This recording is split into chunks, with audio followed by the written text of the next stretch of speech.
Vamos passar a palavra aqui para o professor Germano Nogueira, do Colégio Pedro II, que faz parte do projeto Pragma, da UFRJ, onde eles estudam filosofia antiga. Obrigado. Primeiro eu queria agradecer imensamente aos colegas da mesa e aos colegas da organização dessa semana, o pessoal da Federal aqui do Cariri, pelo generoso convite de me chamar aqui para falar para vocês, dividir um pouquinho umas reflexões sobre a educação que tenho feito nos últimos tempos. Me deu muito o que pensar, formular o que eu queria falar aqui. Eu vou ler o texto, porque eu acho que assim a coisa vai ficar mais amarrada, dado o tempo. E o texto eu dei o nome de Notas de uma Pedagogia da Singularidade. A certa altura do banquete de Platão, Sócrates, convidado a acomodar-se ao lado de Agaton, o poeta por quem e a quem se dá o evento que nomeia o diálogo, diz o seguinte, e agora eu cito o banquete. Como seria bom, Agaton, se o saber, a Sofia, fluísse do mais pleno ao mais carente quando estamos juntos, à maneira da água que escorre do copo mais cheio ao mais vazio através de um fio de lã. Fim de citação. A hipótese e a imagem presentes nessa passagem, ou, antes, uma determinada compreensão desta hipótese e daquela imagem, sustenta uma concepção comum e corrente de educação. Tal concepção parece ser tão antiga quanto as críticas que a cercam, com maior ou menor razão. Com efeito, visto desde o contexto mais amplo do diálogo e da obra de Platão, a fala de Sócrates pode muito bem ser incluída como um episódio da crítica, nesse caso platônica, a essa imagem da educação. Ao menos na medida em que o se, porque o Sócrates diz se o saber fluísse, né? Ao menos na medida em que o se, que encabeça esse trecho, parece conter entre aspas, mas infelizmente, ou felizmente, não é assim. Aqui, nessa ocasião, mais do que acrescentar outra crítica a essa longa série, meu propósito é e o texto tem 4 partes, eu vou anunciar as partes agora. Meu propósito é me servir de uma breve caracterização, antes de uma breve caricatura desse modelo de educação, para 2, de uma crítica a esse modelo a partir da ideia de democracia, para, em seguida, no ponto 4, tratar de 2 ou 3 aspectos do que se poderia ser chamado de uma pedagogia da singularidade. Para isso, será preciso antes, no ponto 3, trocar 3 ou 4 palavras sobre a noção mesma de singularidade. Esses 4 momentos do texto. Primeiro ponto, que é uma breve caracterização desse modelo de educação, ou uma caricatura, como eu queria dizer. Em linhas bem gerais, é possível caracterizar caracterizar, eu não sei, não me lembro agora o verbo. Em linhas bem gerais, é possível caracterizar o modelo comum e corrente de educação a partir de 3 noções: desigualdade, transmissão e controle. De fato, o ponto de partida da situação didática básica parece ser a suposição de uma desigualdade entre os 2 polos que a compõem, o professor e o aluno. O professor é representado como aquele que detém um determinado saber e o aluno como que não detém. É essa desigualdade de saberes que fundaria, em primeiro lugar, a relação entre os 2. Mas não só. Pois é preciso ainda, se não à vontade, a necessidade da parte do professor de transmitir esse saber a quem não tem, assim como da parte do aluno a necessidade, se não à vontade, de receber o que lhe é transmitido. Ao lado da desigualdade, fundada sobre esta, está a relação de transmissão do saber. O vetor dessa relação vai primordialmente do professor ao aluno. Com efeito, trata-se de comunicar o conteúdo do que tem ao que não tem, como a água que escorre no fio de Sócrates. Mas há aqui uma diferença fundamental. O vaso que comunica o líquido pelo fio o perde para o outro vaso, no ato mesmo de comunicação. Já o professor não se esvazia do saber quando verte ao aluno. Há quem diga que, nesse último caso, se dá até mesmo o inverso. Quanto mais saber um mestre comunica, ou quanto mais vezes comunica o que ele sabe, mais ele o tem, ou mais seguro ele é do que tem. Assim, não obstante se funde na desigualdade, a transmissão é uma relação que vai no sentido inverso daquela.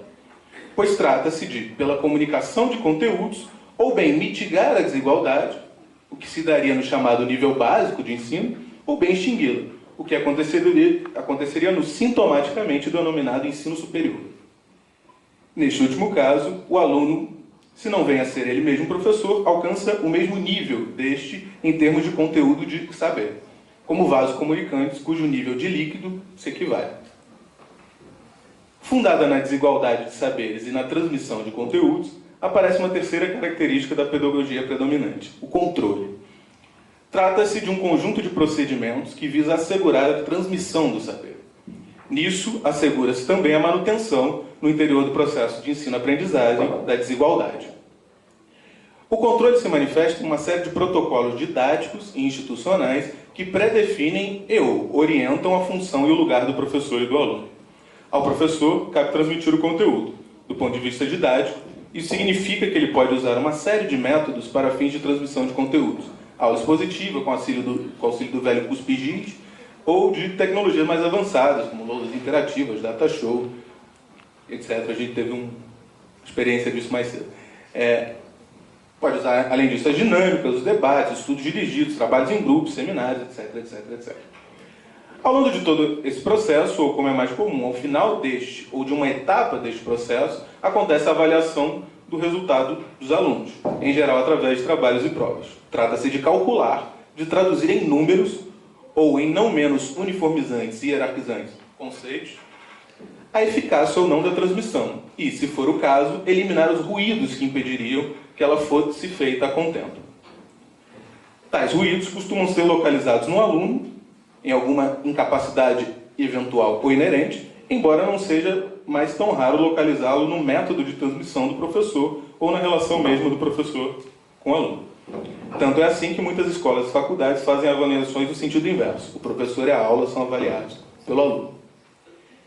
Em todo o processo didático-pedagógico de transmissão e verificação da transmissão de conteúdos, os elementos institucionais de controle da escola se fazem presentes.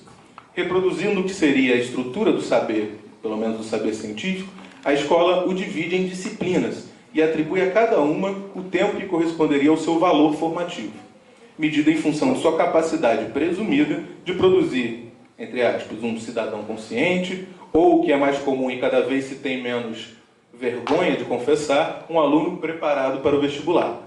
Isso no nível médio. Ou, no nível superior ou no nível técnico, um produto para atender às necessidades do mercado de trabalho. Ou, o que em parte quer dizer o mesmo, o corpo dócil, economicamente rentável e politicamente domado.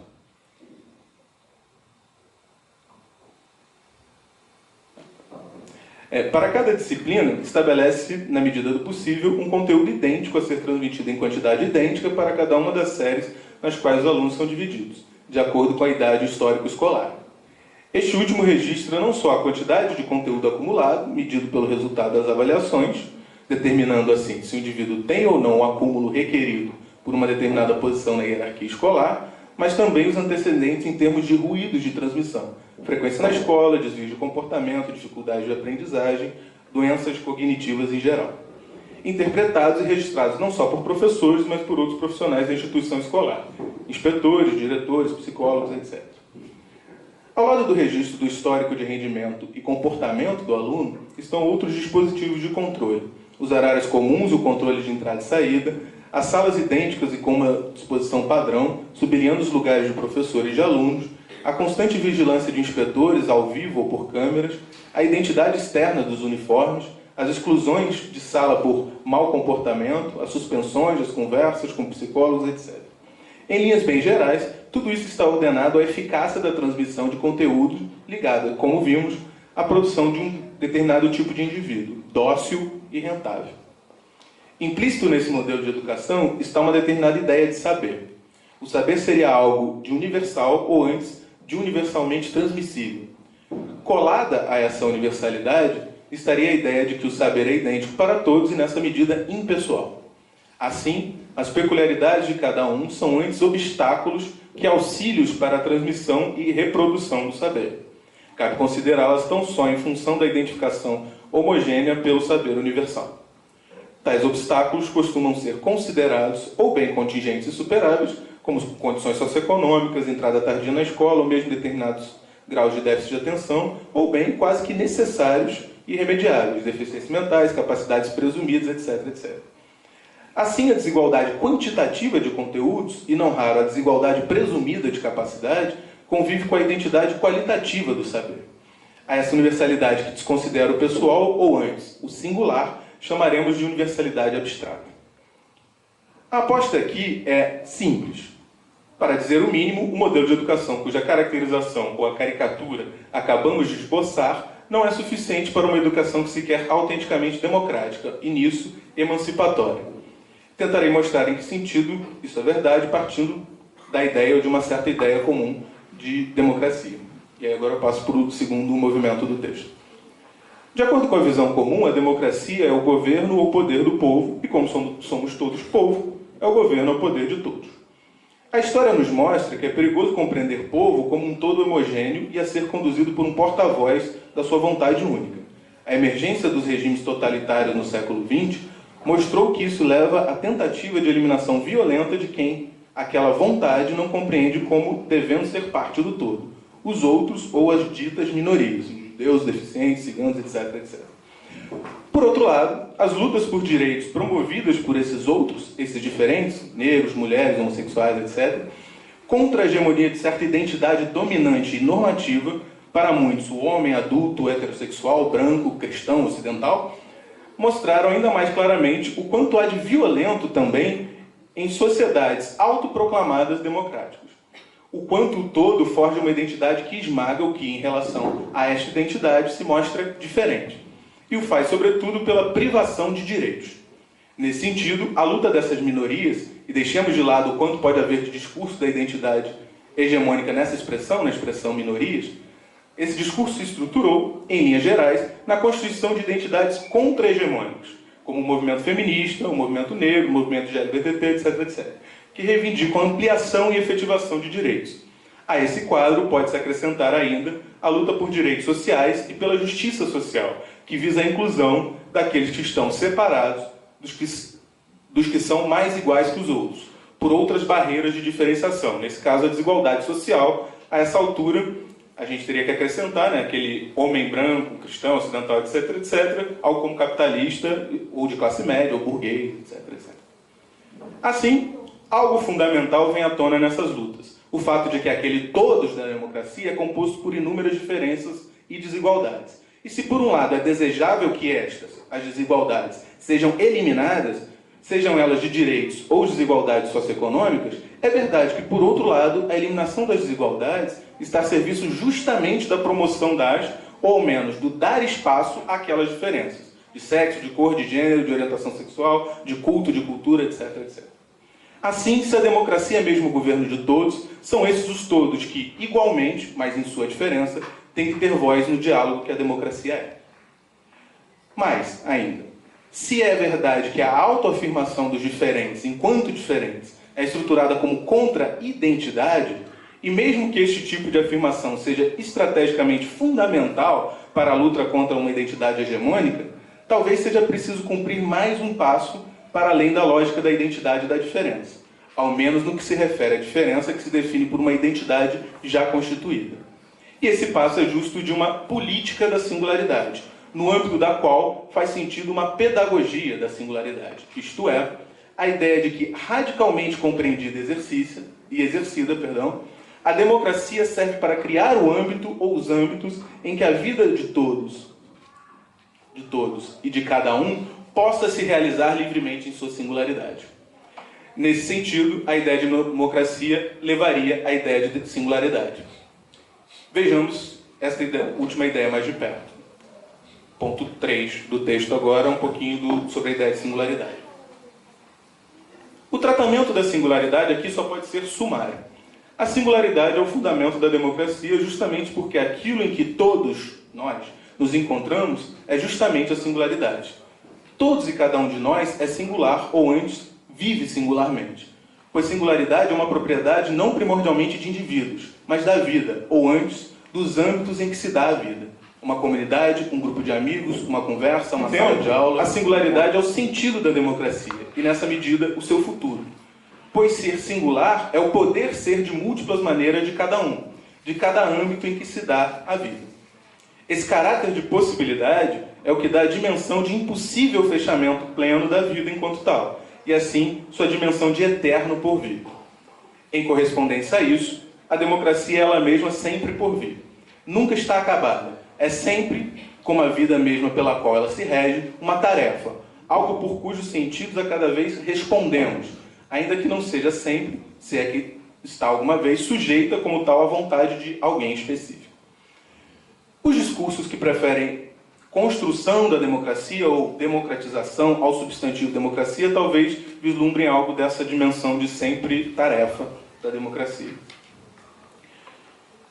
Mesmo na nossa democracia racionada, talvez um sinal do caráter de abertura de uma democracia enraizada na singularidade possa ser visto no fato de que, ao menos quanto ao princípio, o poder é um lugar de representação aberto, vazio, que é de todos e de cada um, mas de ninguém desde sempre e sempre determinado, em contraste com a monarquia, por exemplo.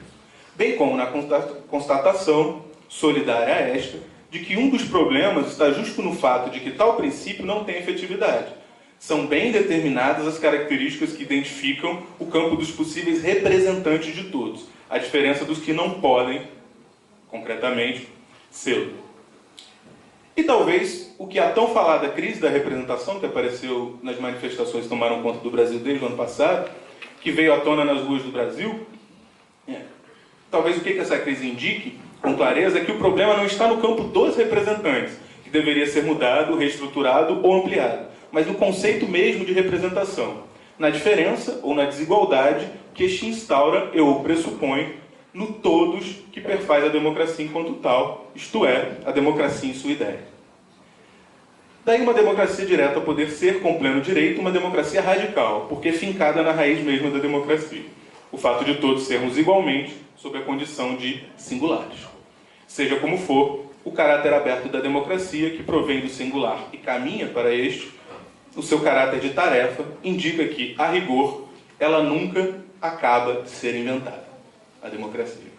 A singularidade é, pois, passado e futuro, fundamento e sentido da democracia como tal. Pois, primeiro, singular é o que todos somos e cada um de nós é, e a ideia de democracia é a do poder ou da possibilidade e do governo de todos e de cada um.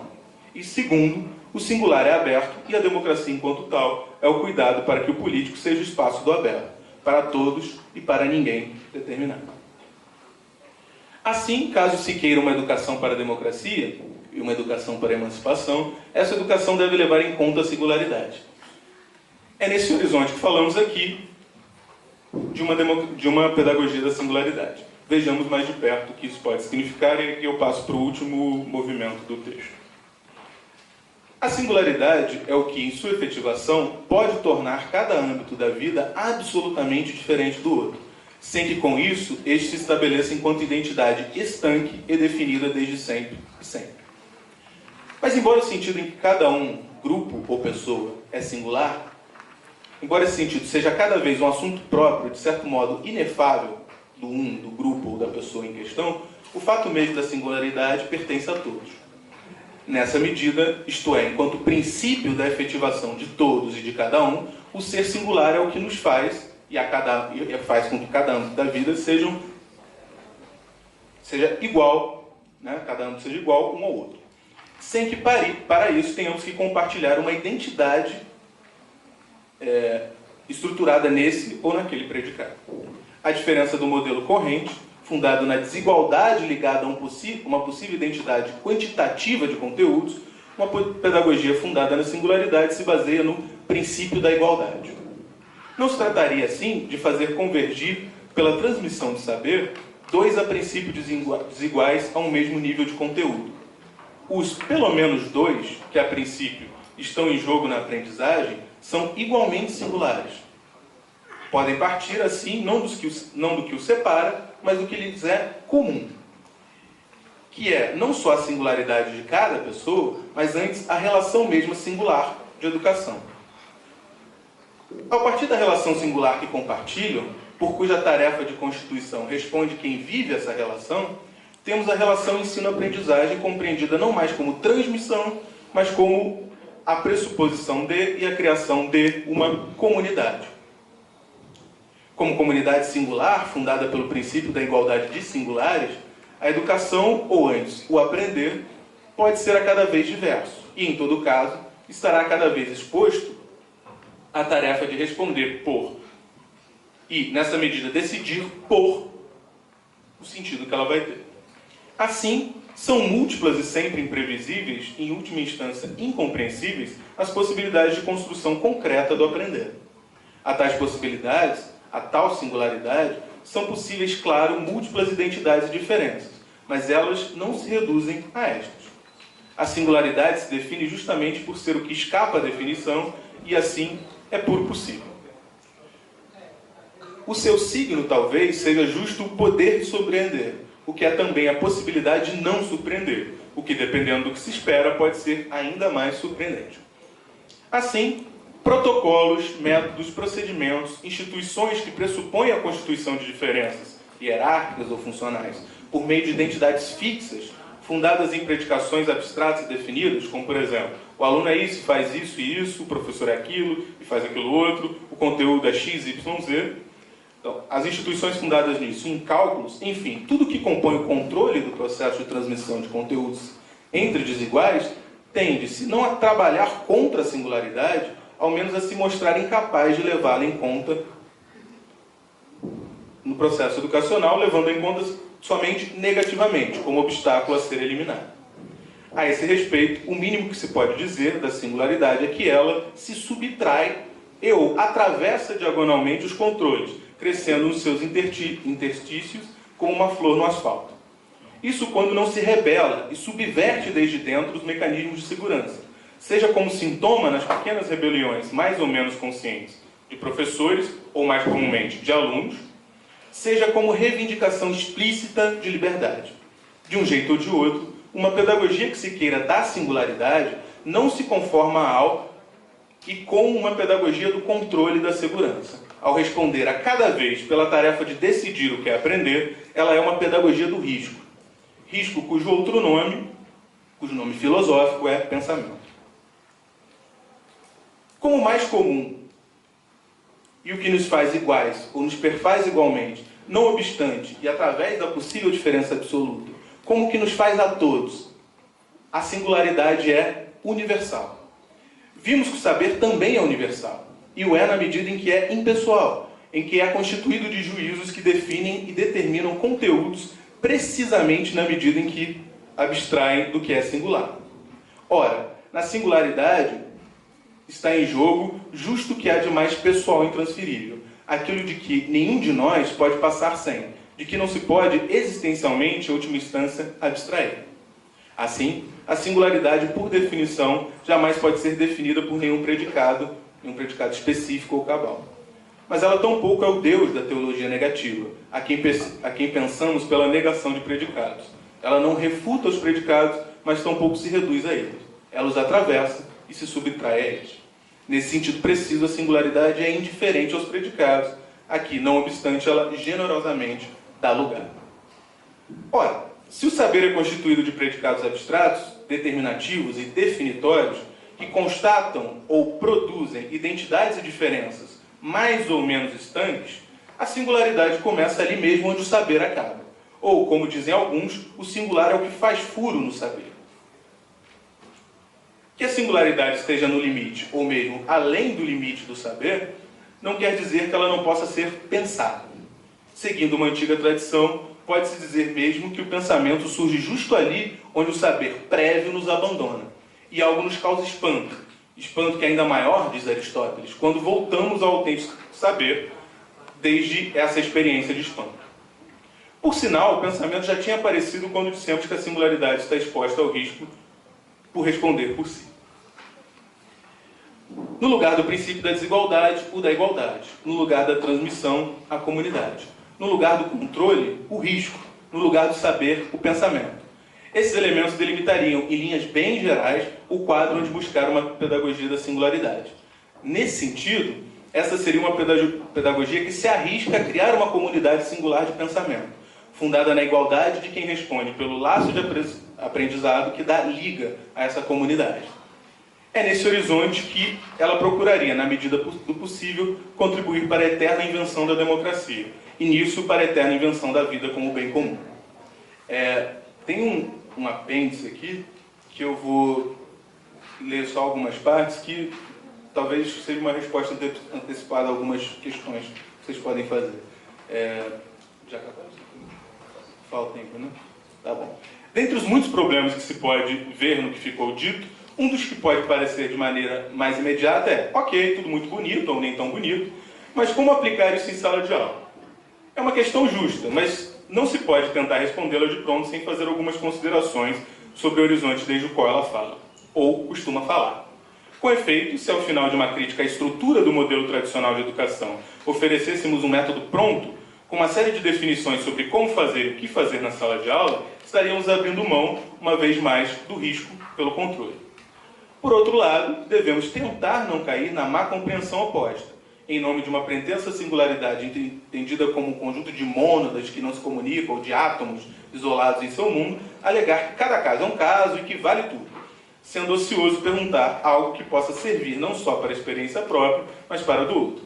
Ora, se é verdade que a singularidade nos distancia tanto quanto nos aproxima, se é verdade que ela é o que temos de mais comum, ainda que isso seja uma tarefa e não uma determinação, então dela não se segue necessariamente um isolamento. Pelo contrário, ela parece prescrever, se não a necessidade, ao menos a possibilidade de ter em comum de comunicar experiências e pensamentos. E, diga-se de passagem, nessa comunicação mesmo, forjar um outro âmbito de vida singular. Nesse sentido, arriscaria dizer que, a uma pedagogia da singularidade, não necessariamente é vedada a produção de métodos, nem tampouco ele está condenado a proceder ao acaso. O ponto é que ela desloca a questão. Não se trata de ou método ou acaso, mas de como, a cada vez, localizar a singularidade e organizar o aprender a partir desta, de cada um dos envolvidos na situação mesmo em questão. Organização esta que pode passar por método e ou acaso, pelo vasto campo entre um e outro, ou por algo fora deste. O importante é o cuidado com a orientação pelo singular. Orientação que prescreve antes uma tarefa de pensamento a ser cumprida como prática pedagógica do que uma fórmula teórica a ser aplicada na prática. Em outras palavras, trata-se de apostar em uma não cisão entre teoria e prática, em uma horizontalidade em que os impasses de uma reclamam a outra e vice-versa, e o pensamento é o que circula entre as duas. Para tentar esclarecer a coisa, ou torná-la mais palpável, e assim propriamente singular, tentemos analisar dois exemplos extremos correlatos, de certa maneira, ao binômio método-acaso, ou caso queiramos ser mais precisos, ao binômio método controlado e método que conta com acaso, a saber, a aula expositiva e a aula interativa e dialógica. Gostaria de analisar os exemplos, mas acho que meu tempo acabou. Né? 2 minutinhos. Acho que dá. Bom, por aula expositiva, entendemos aquela aula em que o professor, se não exclusivamente, ao menos predominantemente, fala e o aluno escuta. As aulas magistrais, tradicionais das universidades europeias, talvez sejam um exemplo extremo desse procedimento didático. As aulas são escritas sob a forma de palestras pelo docente, lidas em uma cátedra para os estudantes, que no geral se limitam a tomar notas do que foi dito. Todavia, não é necessário que não haja diálogo entre mestre e aluno. A nota característica fundamental aqui é: ainda que o aluno possa, vez ou outra, ter voz na aula, o vetor principal desta parte do mestre vai em direção de si. Pois bem, esse tipo de aula pode muito bem servir ao modelo tradicional de educação, e de fato serve, e aqui eu explico um pouco, mas vou pular isso.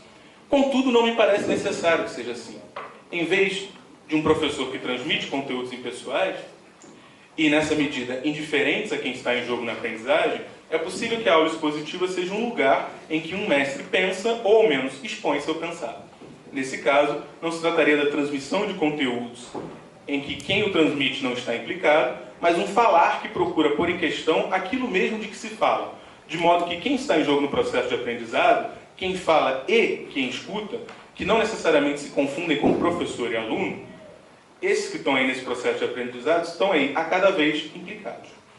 Em uma lição desse tipo, o mestre, mais do que transmitir um conteúdo pronto, procura mostrar, ou mesmo encenar, de maneira exemplar, o processo mesmo do pensamento que funda todo e qualquer saber. Acompanhar a aula, nesse caso, significa poder repetir em si, a seu modo próprio, e por isso, possivelmente diferente, o mesmo processo que está em jogo ali. Assim, acompanhar a aula seria tarefa comum a mestre e aluno. Cabe aos dois, e a cada um, a cada vez, repetir em si, de modo possivelmente diferente, o pensamento mesmo. Nesse sentido, pode ocorrer aqui um diálogo radical entre mestre e discípulo, mesmo que eles não digam uma palavra um ao outro. Radical porque nele, cada um, à sua maneira, compartilha do que está na raiz mesmo de qualquer aprendizado, a saber, o pensar. Ora, essa repetição do diferente no mesmo, esse apresentar-se de algo não pela sua definição estática, mas pela proposição problemática de uma imagem, não é senão a estrutura de uma das figuras da singularidade, a saber, o exemplo.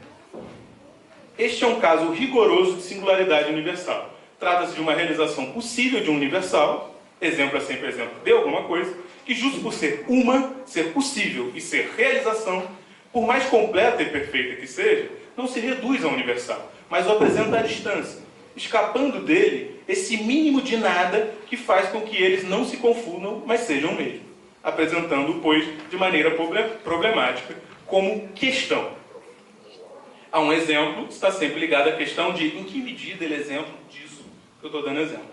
É nesse sentido que um mestre exemplar não é quem transmite um conteúdo já muito sabido, ou que tem uma conduta segundo certos princípios morais, ou ainda aquele que segue à risca a ética profissional ou uma ética profissional, mas quem deixa agir sobre si a coisa mesma de que fala, e exibe isso, esse agir, fazendo, pois, no sentido mais rigoroso, aquilo que diz.